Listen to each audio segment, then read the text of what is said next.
ঢাকা বিশ্ববিদ্যালয়ে একজন শিক্ষক আমাকে কোনো একটা প্রোগ্রামে বলছিলেন, ব্যক্তিগতভাবে না, আমি ওই প্রোগ্রামে ছিলাম। তিনি বলছিলেন যে আমার এক স্টুডেন্ট মুসলমানের ছেলে হঠাৎ নাস্তিক হয়ে গেছে, বলে যে ধর্মকর্ম আমার ভালো লাগে না, আমার মনে হচ্ছে এগুলো মানুষের বানানো।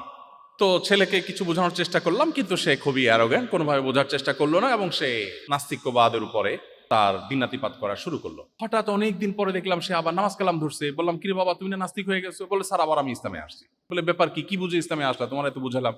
তখন এখনো তিনি ঢাকা ইউনিভার্সিটির টিচার আছেন। তখন তিনি বললেন যে আমাকে ও বলল, ওই ছেলেটা বলল, স্যার সত্যি বলতে কি আমার কাছে সবই অহেতুক এবং মিছে মনে হয়েছে, কিন্তু নাস্তিক্যবাদে যাওয়ার পর আমি জীবনের কোনো মানে খুঁজে পাচ্ছিলাম না। আমি কেন বেঁচে আছি?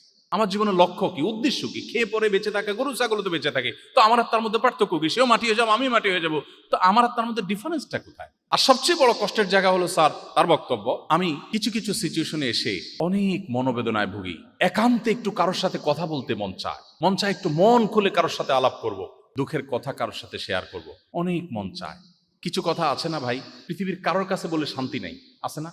বইয়ের কাছে বলেও শান্তি লাগে না, বাপমার কাছেও না, বন্ধু বান্ধবের কাছেও না। এরকম কিছু সিচুয়েশন আসলে মানুষের জীবনে মনের দুঃখ কষ্ট, একান্তে একটু কথা বলতে চায়। তো সে যুবক বলল, স্যার আমি সেই মানুষটাকে বা সেই সত্তাটাকে খুঁজছিলাম, কার কাছে একটু মন খুলে কথা বলবো, বাট আমি যখন নাস্তিক হয়ে গেলাম আমি কোনো অবলম্বন পাচ্ছিলাম না, কাকে বলবো?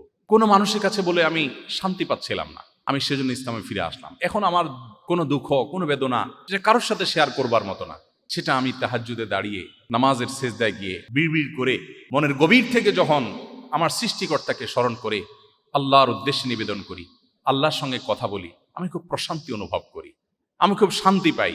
আমার মনের এই সুখটা পৃথিবীর কোনো শক্তি আর দিতে পারবে না, এটা নিশ্চিত হয়ে গেছে। সেজন্য আমি ইসলামে ফিরে এসেছি।